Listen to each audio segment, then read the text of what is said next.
The city was alive with the hum of early winter. Frost dusted the sidewalks, and the scent of roasted chestnuts drifted from street vendors. Among the bustling crowd was Elias, a man in his late 30s, whose worn coat and tired eyes told a story of struggle.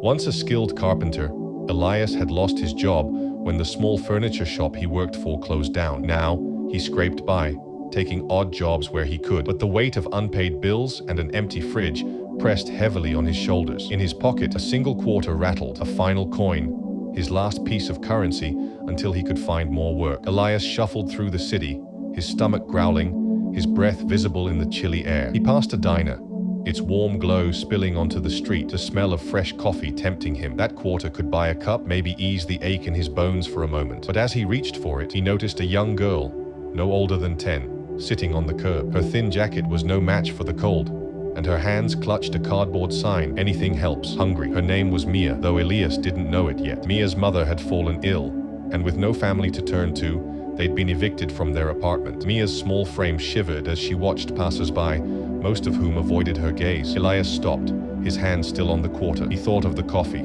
the fleeting comfort it would bring. Then he looked at Mia's hopeful, desperate eyes. Without a word, Elias approached her. He knelt down, his knees creaking, and pressed the quarter into her palm. "It's not much," he said softly, "but maybe it'll help." Mia's face lit up, her gratitude brighter than the diner's neon sign. "Thank you, mister," she whispered, clutching the coin like it was a treasure. Elias walked away, his pocket empty but his heart a little lighter. He didn't know how he'd get by tomorrow, but something about Mia's smile made him believe things might work out. He headed toward the park, where he sometimes found day labor jobs posted on a community board. Meanwhile, Mia ran to a nearby food cart, where a kind vendor sold hot pretzels for a quarter. The warm bread filled her belly, and for the first time that day, she felt a spark of hope. She tucked the pretzel's paper wrapper into her pocket, determined to remember the stranger's kindness. Days passed, and Elias's luck didn't seem to change. He picked up a few hours of work here and there, but it was barely enough to cover rent. Still, he couldn't shake the memory of Mia's smile. One afternoon,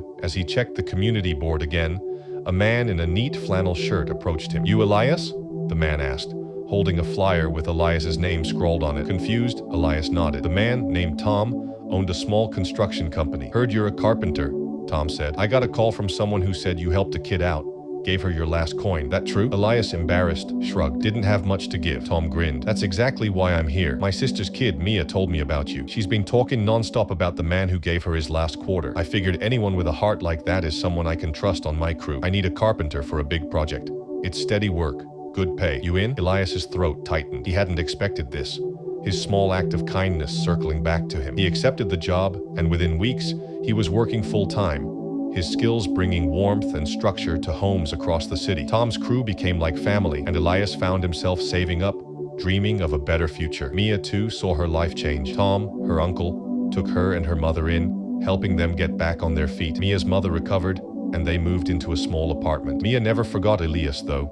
She'd sometimes spot him at job sites, waving from across the street, her smile as bright as ever. One evening, Elias sat on a park bench, a warm coffee in his hands, bought with his own earnings. He thought about that quarter, the last coin in his pocket. It hadn't bought him coffee that day, but it had bought something far greater, a ripple of kindness that returned to him tenfold. Karma, he realized, wasn't just a word. It was the quiet magic of giving without expecting anything in return. In the city's glow, Elias sipped his coffee, grateful for the lesson. A single coin, given freely, had built a bridge between two struggling souls, proving that even the smallest act of kindness could change everything.